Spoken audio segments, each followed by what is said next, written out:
Il y a un moment que beaucoup de gens vivent sans vraiment pouvoir le nommer. Tu ressens quelque chose, mais impossible de dire quoi exactement. Ce n'est pas de la tristesse pure, ce n'est pas de la colère claire, ce n'est pas de l'anxiété identifiable. C'est autre chose, quelque chose de flou, comme si l'émotion était là, mais qu'elle refusait de se transformer en mots. Et parfois, ça va même plus loin. Tu peux te surprendre à te demander « Pourquoi je ne comprends même plus ce que je ressens ?» Mais ce qui est intéressant, c'est que le problème n'est pas que l'émotion est absente. Le problème, c'est qu'elle n'arrive plus à être traduite correctement. Le langage invisible du corps. Ton corps parle constamment, mais il ne parle pas en phrases, il parle en sensations. Une tension dans la poitrine, un poids dans le ventre, une accélération du cœur, une fatigue soudaine, une agitation sans raison claire. C'est comme une sorte de langage brut, une radio interne qui émet en continu. Mais pour comprendre ce langage, le cerveau doit faire quelque chose de très précis, traduire. Et c'est là que quelque chose devient intéressant, parce que cette traduction n'est pas automatique, elle s'apprend. Mais si personne ne t'a appris à lire correctement ce langage, qu'est-ce qui se passe ? Quand la traduction devient floue. Imagine une radio. Au début, chaque émotion avait sa fréquence. La tristesse sonnait d'une certaine façon, la colère avait une texture différente, l'anxiété avait son propre rythme. Mais avec le temps, les fréquences commencent à se superposer. Et tout devient bruit, pas un silence. Un bruit difficile à décoder. Alors le cerveau fait ce qu'il peut, il simplifie. Il met une étiquette générale, « je vais bien » ou « je suis stressé » ou « je suis fatigué », même quand ce n'est pas vraiment ça. Les petites coupures invisibles. Souvent, cette confusion ne vient pas de nulle part. Elle se construit lentement, dans des moments simples. Une émotion exprimée, mais pas vraiment accueillie. Une réaction minimisée. Une phrase comme « c'est rien »,« tu exagères un peu », passe à autre chose. Ça sert à rien de réagir comme ça. Et parfois, même sans mots violents, juste une absence de reconnaissance. Un regard qui passe, une attention qui ne suit pas. Et ton système interne enregistre quelque chose de très subtil. Certaines émotions ne servent pas à être exprimées clairement. Adaptation, pas erreur. Le cerveau ne fait jamais ça contre toi. Il fait ça pour continuer à fonctionner.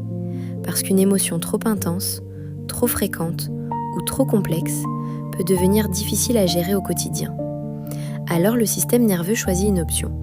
Réduire la précision. Pas supprimer l'émotion, mais réduire sa lisibilité.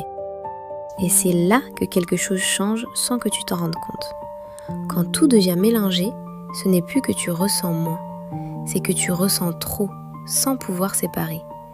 Comme si plusieurs fils électriques étaient branchés ensemble, sans étiquette. Tu ressens une tension, une fatigue, une agitation mentale, une sensation de vide, mais rien n'a de nom clair. Alors ton cerveau improvise, et parfois, il se trompe. Le retard de compréhension. Il y a un phénomène très fréquent. Tu comprends tes émotions après, pas pendant. Après une discussion, après un conflit, après une réaction, après un moment de retrait. Et là, tout devient soudainement clair. Ah, j'étais blessée, j'étais dépassée, j'étais triste. Mais sur le moment, rien de tout ça n'était accessible, comme si l'accès était temporairement verrouillé. La connexion partielle. Et ça crée une sensation particulière. Pas une déconnexion totale, mais une connexion partielle. Comme écouter une chanson avec le son qui coupe par moments. Tu reconnais le rythme, tu sens l'émotion générale, mais tu perds les détails. Le cerveau qui remplit est blanc. Et quand il manque des morceaux, le cerveau n'aime pas le vide. Alors il invente des explications. Je suis juste fatigué, je réagis trop, c'est rien, ça passera. Mais ce ne sont pas toujours des vérités, ce sont des tentatives de compréhension rapide. Et si ce n'était pas un problème de compréhension, mais un problème d'accès ? L'émotion qui change de forme. Quand une émotion n'est pas reconnue clairement, elle ne disparaît pas, elle se transforme. Irritabilité sans raison, fatigue constante, envie de s'isoler, besoin de distraction, scroll automatique, envie de ne rien ressentir. Ce ne sont pas des comportements aléatoires, ce sont parfois des émotions déguisées. Le faux problème.